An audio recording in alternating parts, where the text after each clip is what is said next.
Bye, banana. Obelego, banana dị ụtọ. The tenants froze in their beds.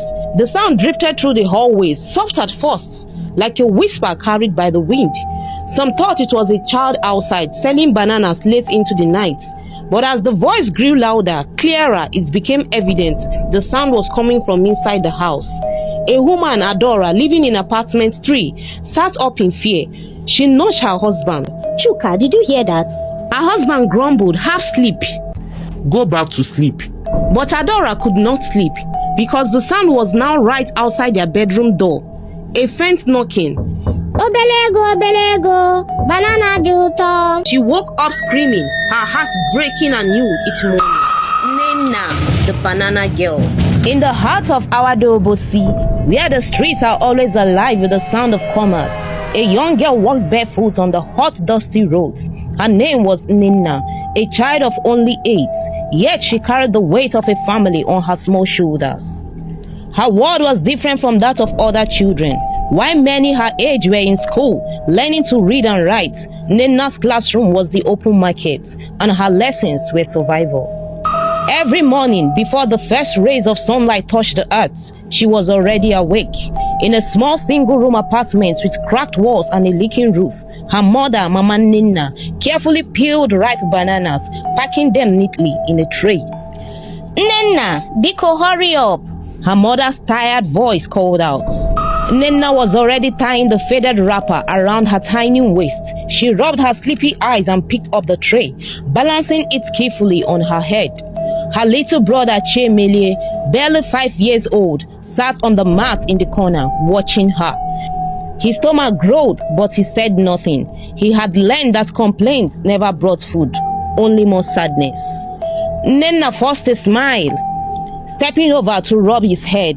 Chiemelie, I will bring back something sweet for you today, she promised. The boy nodded eagerly. He trusted her words. He always did. With one last look at her mother, who was already preparing to leave for the market where she sold granules, Nena stepped into the world once again. Awada was a place of endless movements. Traders shouted their prices, Okada riders whipped dangerously through narrow roads, and the air smelled of roasted plantain mixed with exhaust fumes. But Nena knew every corner of the streets. She had walked them since she was old enough to talk. With her tray balanced perfectly, she began her usual chant, her voice carrying through the air. Bye, banana. Obelego, banana dị ụtọ. It was a call she had mastered over time, loud enough to grab attention, sweet enough to make people stop.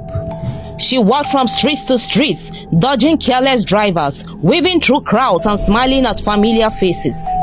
Some people pitied her, a girl so young, working so hard. Others barely noticed her, just another child of poverty lost in the sea of struggle. But Nena never complained. She was used to the long hours, the heat, the aching feet. She had accepted that this was her life. Until that day, the day everything changed, the day she crossed paths with Odogu. It was late afternoon and Nena had not made enough sales. The sun had begun its slow descent, casting long shadows on the streets. She was about to take the shortcut home when she passed by a half-built house. An uncompleted building standing tall and lonely in an empty plot of land. Blocks were stacked in piles, bags of cement lay untouched, and wooden planks were scattered around. Something about it felt wrong. The air around it was too quiet, as if the place held its breath, waiting. But Nena did not pay much attention. She lifted her voice again, calling out her sales chants. Bye, banana. Obelego, banana dị ụtọ. That was when she heard a man's voice.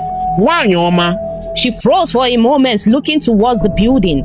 A man stood in the shadows, half hidden by the unfinished walls. He was dressed well, in a crisp white shirt and dark trousers. But there was something in his posture, something unsettling. He waved at her, gesturing for her to come closer. Come here, my pikin. I want buy banana. Nena hesitated. Something inside her screamed to turn away. She took a step back, but then she thought of her brother. Chiemelie was hungry. Mama needed money. And so, Ignoring the warning that burned in her chest, Nena stepped forward.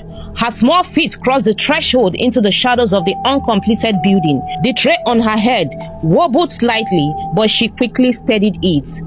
Oga, how many you want buy?